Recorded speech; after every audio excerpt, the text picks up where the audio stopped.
guys, and welcome to another video. So in this video we're going to be going through the match preview to the Norwich game this weekend, and also a little bit of transfer news as well. Some really good transfer news, and it seems to be true transfer news as well, but it hasn't been confirmed, the transfer news that we are going to be going over. I am going to go over the transfer news first, just to get that out of the way, and then we will head on to the Norwich preview as well. Now, I have seen some other content creators pretty much say that this has been confirmed. It's a done deal. It's not. At the time of me recording this, this is not a done deal. It hasn't been confirmed by the club at all. It's very, very likely to be confirmed as of today, but I don't want to feed you something that isn't particularly true. It hasn't been confirmed whatsoever. There's a lot of high-profile reporters that have reported that Jewison Bennett, who have been talking about over the last sort of week or so, that it's pretty much a done deal. A 4-year deal has been signed. I believe he did a medical yesterday at the Academy of Light, but it hasn't been confirmed. It isn't a done deal as of right now. In a few hours, yes, but as of right now, no, it's not. It's not. We believe that he flew over. It was a good 2-3 days ago now that people have been following flights from Costa Rica, from where he resides or resided, to see what kind of flight he's going to be getting on from Costa Rica over to the northeast of England. And we've been trying to guess where he's coming from, and people are going mad about it. And it's a very exciting signing nonetheless. Anyway, you know, he's 18 years of age. He's got himself a Costa Rican international caps already. He's their number 9. You know, he can play in the wing. That's generally his position. He looks quick, skillful, fearless as well. So that's something you like. It's a really random signing because we've been cherry picking the sort of Premier League's academies, haven't we, as of recently? So to go for someone as far out as, you know, Costa Rica and Jewison Bennett, someone up and coming, and I think that's very, very exciting. And like I say, I'm not going to sit and pretend I know loads about him. All anybody's been able to do really is have a look through YouTube compilations, and he looks a decent little player. Do you know what I mean? So it's exciting nevertheless. You know. So yeah, so there's that one. There's that one. It looks like it's on the verge, and it wouldn't surprise me if he does officially sign today, and it does get confirmed, actually confirmed today by the club. But we shall see. Now, another player who got linked a couple of days ago. I would have done a video. I was completely available to do a video, but when nothing's confirmed, and we've just recently done transfer videos as well, I feel like it can be a bit too much because I'm scared that it's just going to come through. Then I'll have to make a video anyway. But we have been linked with Edward, I don't know how you pronounce it, it's Michut or Mishut, very young, highly sought after central midfielder from PSG, which is, what is going on? Absolutely mental. This lad has been linked with some of the Europe's best teams across Europe, and now apparently we have held talks with him as well. I think he's had talks with Celtic, but that was like a month ago, and nothing has come to fruition. So maybe there is something in the works. I've actually seen a new report this morning from a sort of lesser reporter saying that we have actually agreed a deal worth £5 million for him, and he's going to sign a 4-year deal. But the most sort of believable and true reporters have said that it would be a loan deal if it was to happen. I can't see the PSG letting go of this lad. Again, it's another one I've had to look up, watch clips and stuff like that. And it's another one that just looks young, fearless in the centre of midfield, positive in midfield, because that's what we need. We don't have too many players in the midfield that drive us on forward. Do you know what I mean? We don't have that many players, other than Embleton and maybe Dan Neil to an extent. We don't really have players from the centre that drive us on forward. You've got the sort of the calming presence of Evans. Then of course O'Nien, who we play at centre back anyway. You've got Matete, who does, you know, he does all the dog's work, he does all the running. But other than that, we don't have too many real quality players that can bring us forward. And like I say, from the clips I've seen of this lad, he looks absolutely excellent. You know, he doesn't mind picking the ball up in pressurised situations. You know, he's crowded out. He's skillful. He's technical. He's got an eye for goal and an eye for a pass as well. And it would be very, very exciting to get him on a permanent. I mean, that would be class. But I highly doubt that would happen. I highly doubt that PSG would let one of their hottest prospects go this early on. But we shall see.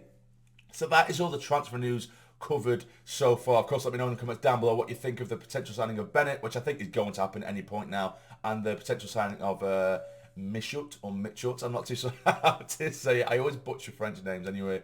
But yes, tell me what you know or what you think in the comments down below. But now on to this weekend, Saturday. A lot of you guys have been asking if I'm going to do a live stream. As of right now, I am going to be doing a live stream. I finish work at 10 o'clock in the morning, and then of course we kick off at 12:30. As long as I don't get stuck at work and I literally can't get out of work at 10 in the morning, we should be okay. It's looking very likely I'm going to be getting out at 10 in the morning, and we should be sound. And I'll start the stream at about 12:15. We'll do a watch along and we'll have loads of fun, particularly if Sunderland win. but Norwich are in the way. Now, Norwich have had a very different or an indifferent start to the season. They were winless for the opening 3 games of the season, and they've picked up a couple of wins, so they've got themselves, they've turned the tide a little bit, at least over the last couple of games. In particular, they beat Millwall last time out by 2-0. They have dangerous players. Norwich are a team that I expect to be there or thereabouts come the end of the season. They've got players in abundance. They had Pookie on the bench against Millwall, who, he's done a job in the Premier League, let alone the Championship. He knows where the goal is. I think Sargent was firing in the last game as well, doing really well there. They've got plenty of players that can cause us problems. I fully expect them to cause us problems as well.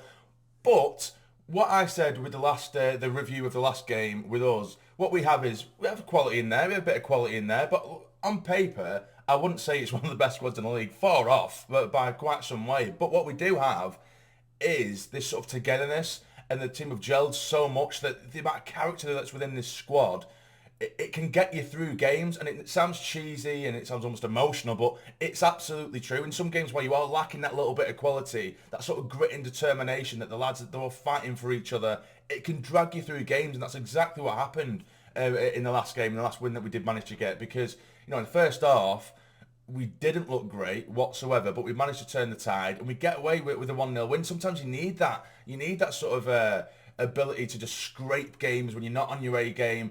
Like I say, first half, we got battered pretty much. Now, first real opportunity, we managed to put it away. Second half, it's almost like we woke up and we did turn it on a little bit, and we managed to defend for the remainder of the game. It's our first clean sheet of the season, which is one thing. So we're building in confidence here, and it's a very good Norwich side, Might be able to nick a result. But anyway, we're going to get into my preferred starting 11. And of course, in the comments down below, let me know who you would start for this game out the weekend against Norwich. So in goal, I don't know why the graphic has removed Patterson, but I have gone for Patterson in goal. We have Sirkin, Bott and O'Nien across the back. Of course, Sirkin, for me, putting a man-of-the-match performance against Stoke. He was absolutely excellent. It is improved so much. Positionally, I think he got caught out once in the first half against Stoke with the ball over the top. But other than that, he was winning everything in the air. Positionally, he was class in the sense where if Bart got dragged out, he would come inside and he would get blocks on. He knew when to cover, when to not cover players, and he looked so intelligent. And there's times, particularly in that first half, where we were,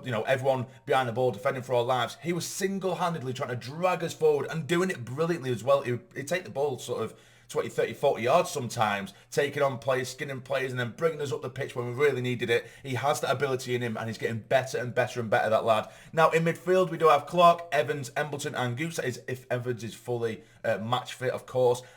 Some people might argue that Matete did well, and I think he did all right. But I think if we went with Evans and Matete, I think you'd find that we'd struggle to sort of push forward from that middle third. Embleton has that little bit of, positivity. He does have that technical ability to bring us forward from the midfield. Evans has that calmness, which shown in the second half against Stoke. So that's probably what I would go with in the middle. And of course, Gooch on the right side, Clark on the left. Clark, for me, I want to give a shout out to him. I think defensively, his defensive work, which he's not known for, has been absolutely excellent. His tracking back, his willingness to get back as well, has been absolutely brilliant. It really has. Then in front of the midfield, we've got Pritchard. Of course, it was, for me, I love Pritchard. Absolutely love him. I'm loving him more and more by the game. Then up top, we've got SAS. We have Sims and Stewart.